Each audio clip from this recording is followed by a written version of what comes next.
If you trace the fault lines of the modern global economy, you will inevitably arrive at the 1970s, a decade that did not merely wobble under pressure, but cracked open the assumptions that had governed post-war prosperity. The oil shocks were not sudden lightning strikes. They were earthquakes whose tremors exposed how fragile the world's economic architecture had become.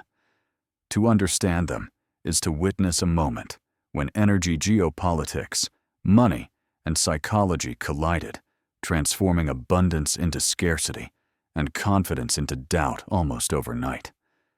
The 1970s taught the world a lesson it had forgotten in the long calm.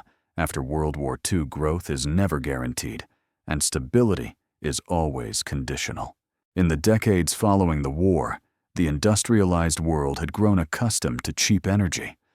Oil flowed abundantly from the Middle East, priced so low it was almost invisible in economic calculations. Factories ran hotter, cars grew larger, suburbs sprawled outward, and consumption accelerated as if powered by an endless engine. The United States, Western Europe, and Japan built their prosperity on the assumption that energy would always be available, affordable, and politically neutral. It was an illusion so deeply embedded that few even recognized it as an assumption at all. Oil was simply there, like air, like gravity, like the dollar itself. But beneath this calm surface, tensions were building. The Bretton Woods system had collapsed in 1971, untethering currencies from gold and introducing a new era of floating exchange rates. Inflation was already stirring as governments expanded, spending, and central banks struggled to redefine their role in a post-gold world. Meanwhile, the geopolitical balance in the Middle East was shifting. Former colonies were asserting control over their resources. Oil-producing nations long accustomed to Western dominance and pricing power began to recognize the leverage beneath their feet. Energy, once treated as a commodity, was awakening as a political weapon. The first shock arrived in October 1973, detonated not by markets, but by war. When Egypt and Syria launched a surprise attack on Israel during the Yom Kippur War, the United States and its allies moved swiftly to support Israel. In response, Arab members of OPEC imposed an oil embargo on the West. Production was cut. Exports were restricted. Prices surged almost instantly. In a matter of months, the price of oil quadrupled. What had once been background noise in the economy became a deafening roar. I often imagine the moment the shock truly set in, not in the boardrooms of oil companies or the halls of OPEC, but at gas stations across America and Europe. Long lines of cars snaked around blocks. Signs read, "No gas today." Drivers waited for hours, engines off, tempers flaring. For the first time since the war, ordinary citizens confronted scarcity not as an abstract concept, but as a lived reality.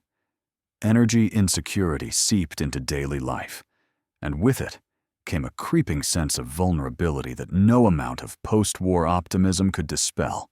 Economically, the consequences were devastating and unfamiliar. Prices rose sharply as energy costs rippled through every sector: manufacturing, transportation, agriculture, housing. But unlike previous inflationary episodes, this one arrived alongside stagnation. Growth slowed. Unemployment rose. The world was introduced to a word that seemed to defy economic logic: stagflation. For decades, policymakers had believed inflation and unemployment moved in opposite directions. The 1970s shattered that belief. Now both rose together, leaving governments with no obvious tools and no comforting theories to guide them. Central banks still adjusting to life after Bretton Woods found themselves paralyzed. Raise interest rates to fight inflation, and unemployment worsened. Lower rates to stimulate growth, and prices surged further. The old Keynesian playbook faltered. Monetary policy, once a quiet backstage instrument, moved to the center of the stage, yet without clarity or consensus. Every decision felt like a gamble. every misstep amplified by volatile energy markets and restless populations. The second oil shock, arriving in 1979, drove the lesson deeper and more painfully into the global consciousness. This time, the catalyst was the Iranian Revolution. As the Shah fell and production collapsed, oil markets panicked. Prices surged again. Confidence evaporated. Inflation accelerated across the developed world. In the United States, prices rose at double-digit rates. Savings eroded. Wages lagged. The purchasing power of the middle class, so carefully built in the post-war era, began to fracture. The decade's economic anxiety became a permanent companion, shaping politics, culture, and personal decision-making. In Britain, the crisis manifested as industrial unrest, blackouts, and the infamous Winter of Discontent. In Japan, policymakers scrambled to re-engineer an energy-dependent industrial model. In developing nations, higher oil prices collided with rising interest rates, sowing the seeds of future debt crises. The oil shocks were global in reach, but uneven in impact, exposing the fault lines between producers and consumers, creditors and debtors, exporters and importers. Energy had become the axis around which the world economy now turned. What made the 1970s oil shocks especially transformative was not just their economic impact, but their psychological one. The post-war social contract, steady growth, rising living standards, predictable progress began to unravel. Citizens lost faith in government's ability to manage the economy. Politicians, in turn, lost faith in the economic doctrines that had guided them for a generation. The era of technocratic confidence gave way to an age of doubt, experimentation, and ideological realignment. And beneath it all, a deeper realization emerged. Modern economies were far more interconnected and far more fragile than anyone had previously admitted. A political decision in the Middle East could shut down factories in Detroit, stall trains in Germany, and empty grocery shelves in Britain. Energy prices could destabilize currencies, reshape trade balances, and topple governments. The oil shocks revealed globalization not as a triumph, but as a vulnerability. Yet crises do not merely destroy, they transform. The oil shocks forced nations to rethink energy policy, monetary strategy, and the role of the state in managing economic risk. They accelerated investments in energy efficiency, nuclear power, and alternative sources.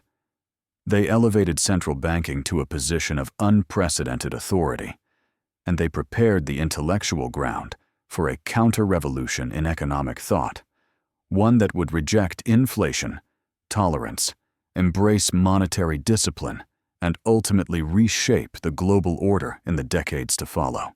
As the 1970s drew to a close, the world stood exhausted, disillusioned, and deeply changed. The illusion of endless cheap energy was gone. The certainty of post-war economics lay in ruins. And standing amid inflation charts, gas lines, and restless electorates, policymakers began to realize that the age of managed stability had ended, replaced by a harsher, more volatile reality in which energy, money, and power were inseparably bound.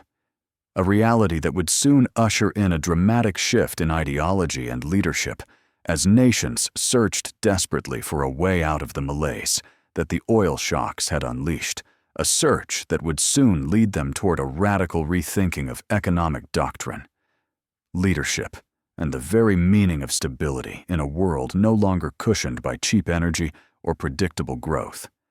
The oil shocks did not simply destabilize economies, they discredited ideas. By the end of the 1970s, faith in post-war Keynesian management had eroded to the point of collapse. Governments had tried spending controls, wage guidelines, price caps, and moral appeals. None had conquered stagflation. Inflation raged. Unemployment lingered. The social contract frayed. And into that vacuum stepped a new philosophy, one forged not in optimism, but in fear of disorder. Nowhere was this pivot clearer than in the realm of central banking. In the United States, the Federal Reserve faced a crisis of credibility. Inflation had become embedded in expectations, seeping into wage negotiations, contracts, and daily life. The dollar weakened. Gold prices soared, reflecting a loss of faith in paper money itself. When Paul Volcker became chairman of the Federal Reserve in 1979, he inherited not just an economy in distress, but a nation exhausted by uncertainty. Volcker's response was as blunt as it was historic. He would crush inflation, whatever the cost. Interest rates were allowed to rise to levels previously unthinkable, above 20% at their peak. Credit froze. Recessions followed. Businesses failed. Unemployment surged. Yet slowly, painfully, inflation broke. The message was unmistakable: price stability would come before growth. The age of tolerance for inflation was over. This shift rippled outward across the globe. Britain, battered by strikes and stagnation, turned toward Margaret Thatcher, who promised discipline, deregulation, and confrontation with entrenched interests. The social democratic consensus that had governed Britain since the war cracked under the weight of economic malaise. State-owned industries were privatized. Unions were weakened. Markets were unleashed. In the United States, Ronald Reagan echoed a similar creed: smaller government, lower taxes, deregulation, and faith in markets to allocate resources more efficiently than bureaucrats ever could. These leaders did not emerge in spite of the oil shocks. They emerged because of them. The 1970s had prepared electorates to accept pain in exchange for a promise of order, but the transformation was not limited to ideology. The oil shocks permanently altered the structure of the global economy. Energy efficiency became a strategic imperative. Automakers downsized engines, industries redesigned production. Japan, with few natural resources, became a master of efficiency, turning constraint into competitive advantage. Nuclear power expanded. Strategic petroleum reserves were built. OPEC, once feared as an omnipotent cartel, gradually lost its grip as new sources of supply emerged and demand adapted. The world learned slowly and unevenly that dependence could be mitigated, but never eliminated. In developing countries, however, the legacy was harsher. Many had borrowed heavily during the 1970s, encouraged by low real interest rates and petrodollar recycling. When Volcker's rate hikes reverberated through global finance, debt servicing costs exploded. Latin America plunged into a lost decade. Africa faced stagnation. The oil shocks thus widened the divide between nations, with monetary sovereignty and those without it teaching a brutal lesson about vulnerability in a dollar-centered world. Energy crises became financial crises. Monetary policy in Washington determined livelihoods far beyond U.S. borders. Perhaps the most enduring legacy of the 1970s oil shocks lies in how they changed expectations. Before the shocks, growth was assumed. After them, it had to be earned. Before, governments promised full employment. After, they promised credibility. Before, inflation was seen as a tolerable side effect. After, it became a mortal enemy. The decade rewired the collective understanding of risk, trade-offs, and limits. It taught policymakers that supply shocks could overwhelm demand management, that geopolitics could upend economics overnight, and that control was often an illusion. When I look back at the 1970s, I see not just queues at gas stations or jagged inflation charts, but a turning point in financial history, a hinge between worlds. On one side stood the post-war order. Faith in technocracy, managed growth, and benign abundance.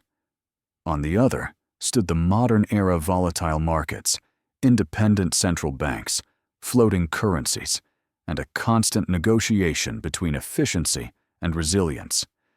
The oil shocks forced the transition. They stripped away comfort and replaced it with discipline.